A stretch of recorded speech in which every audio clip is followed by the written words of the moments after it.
하나님 아버지 감사합니다. 오늘도 새로운 한 날을 허락해 주시고 하나님 전에 불러주셔서 또 하나님 앞에 예배를 올려드리면서 새로운 한 날을 맞이합니다. 주님, 오늘 하루도 주님께 의탁하며 주님과 동행하는 복된 삶을 살기 원합니다.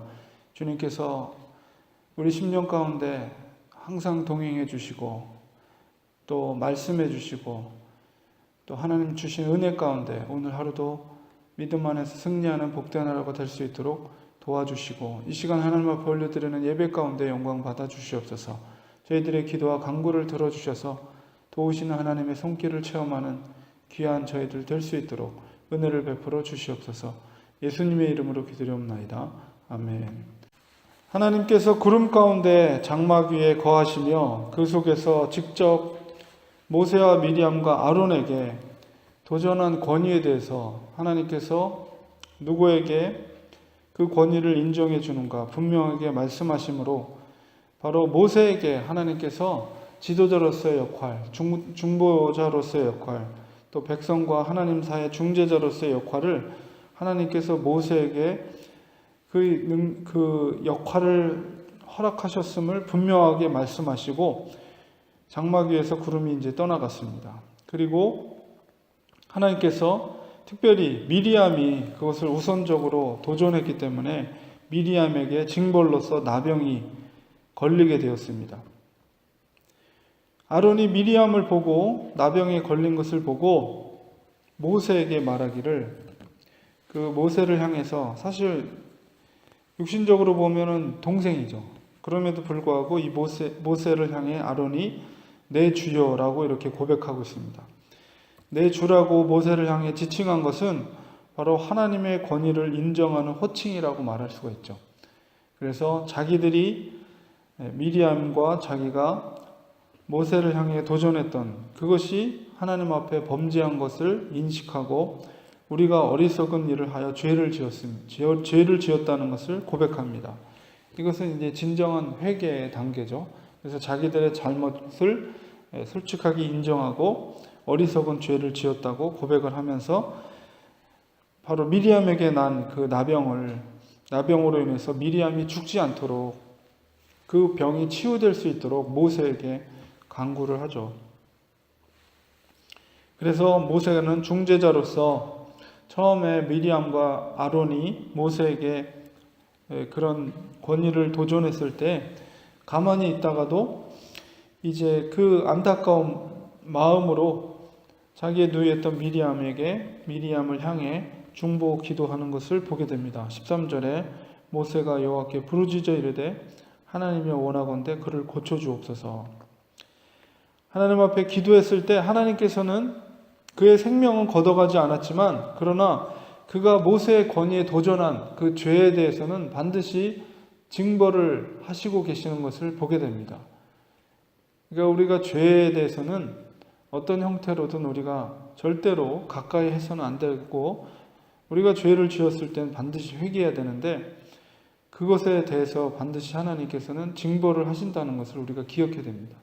다윗이 죄를 범했을 때 우리아의 아내를 범했을 때 간음과 또 살인으로 인해서 죄를 범하고 그가 숨겼지만 또 나단 선지자를 통해서 그 죄에 대해서 드러났을 때 그거 분명히 하나님 앞에 철저히 회개하고 눈물로 정말 진심으로 회개하는 것을 보게 되지만 그러나 죄에 대한 그 결과는 너무나도 고통스럽고 쓰디쓴 그 징벌을 받게 되었죠. 그런 것처럼 미리암도 역시 그 회개에 대해서 죄에 대해서 용서는 하지만은 그러나 그 죄에 대한 심판에 대해서 하나님께서 징벌을 하십니다. 그래서 7일 동안 그가 나병 환자로서 진영에서 이렇게 격리되어서 진영 바깥에서 가두어 두고 그곳에서 진영 안으로 들어오지 못하도록 하는 그런 징벌을 하게 되죠.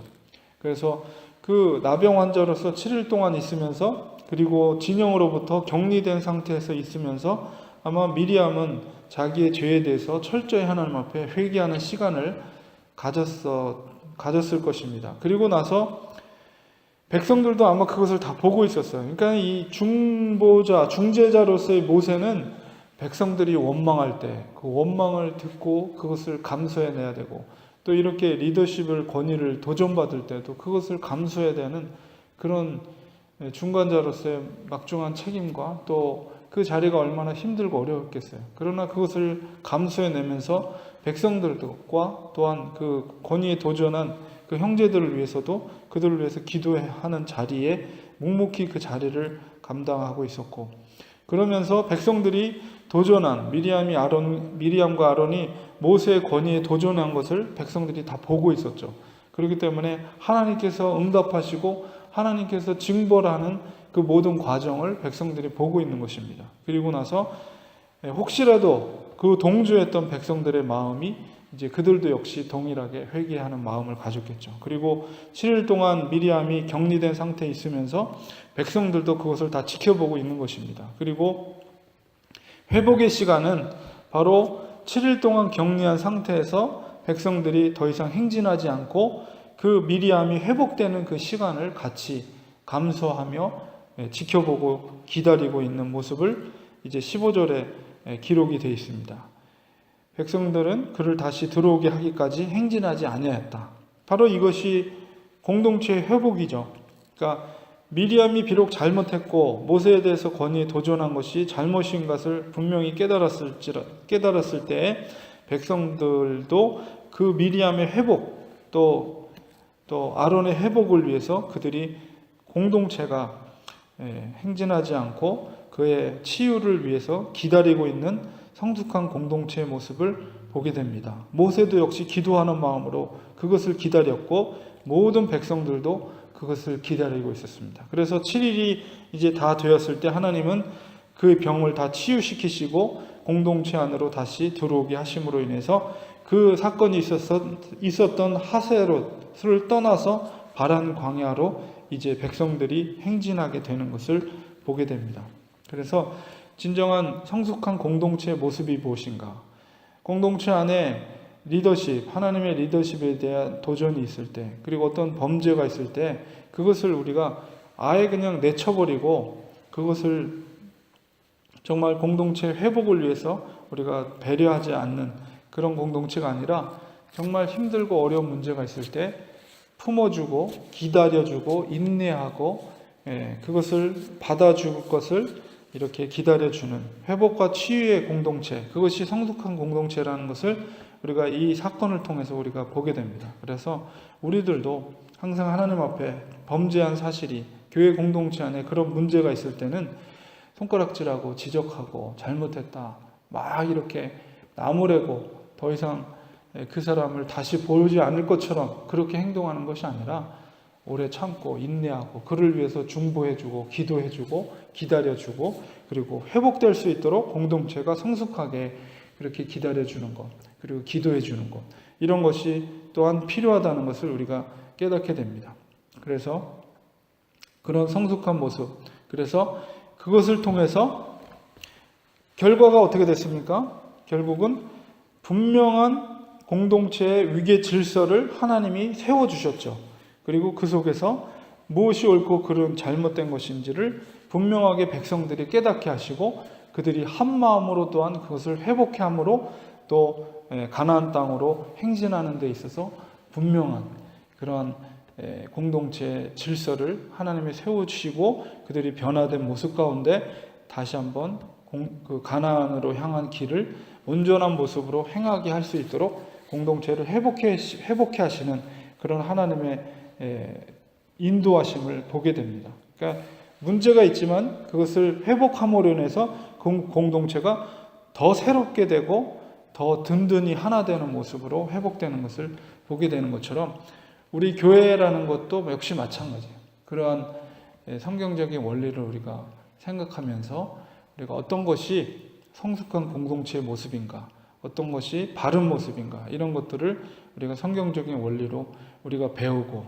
또 그러한 아름다운 공동체의 회복을 통해서 더 새롭게 또 든든히 세워져가는 그런 교회가 되도록 우리가 노력하는 것이 중요하다는 것을 이 사건을 통해서 우리가 깨닫게 됩니다. 그리고 중보자의 자리, 모세와 예수님을 항상 이렇게 비교하는데 중보자의 역할이라는 것이 얼마나 막중한 자리인가. 그리고 그것은 또한 하나님이 세우신 자리라는 것을 우리가 생각할 때 모세와 비슷한 점이 많이 있죠.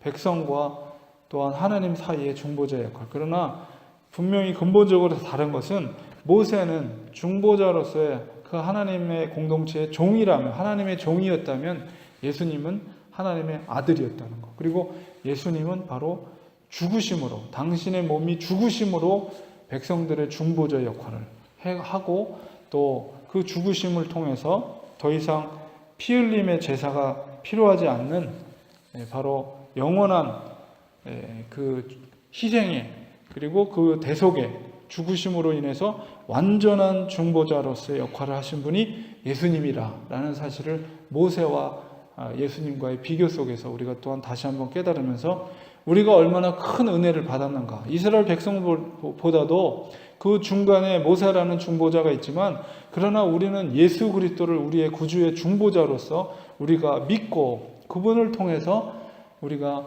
하나님의 자녀가 됐다는 것은 너무나도 놀라운 또한 축복을 우리가 받은 하나님의 자녀들이다 라는 것을 우리가 생각할 때 이 이스라엘 공동체와 비교할 수도 없는 큰 은혜를 우리가 받았다. 우리의 유일하신 정말 중보자 되시는 예수 그리스도께서 우리에게 영원한 하나님의 중보자로서 우리에게 있다는 사실을 우리가 또 모세와 비교해서 우리가 생각할 때 또 얼마나 큰 은혜를 우리가 받았는가 이런 것을 우리가 또한 깨닫게 됩니다. 그래서 이 사건을 통해서 우리가 여러 가지를 생각하게 될 텐데 우리가 교회, 하나님의 몸된 교회, 주님께서 죽으심으로 통해서 이 땅에 남겨주신 아름다운 교회 공동체가 얼마나 귀한 또 귀중한 공동체인가. 이 땅에 있는 모든 공동체 중에서도 하나님이 가장 기뻐하시는 공동체, 하나님이 이 교회를 통해서 일하시는 공동체라는 것을 통해서 우리가 구약의 이 말씀을 통해서 또 하나님께서 우리 교회를 향해서 원하시는 하나님의 뜻이 무엇인가 이런 것을 다시 한번 생각해 됩니다. 그래서 우리 교회가 그런 성숙한 공동체가 될 수 있도록 우리가 늘 기도하고 우리 개인이 그런 성숙한 모습으로 교회를 성도들을 위해서 인내하고 기도하고 기다려줄 수 있는 아름다운 우리 한 사람 한 사람이 될 수 있도록 기도하는 우리가 되어야 되겠습니다. 기도하겠습니다.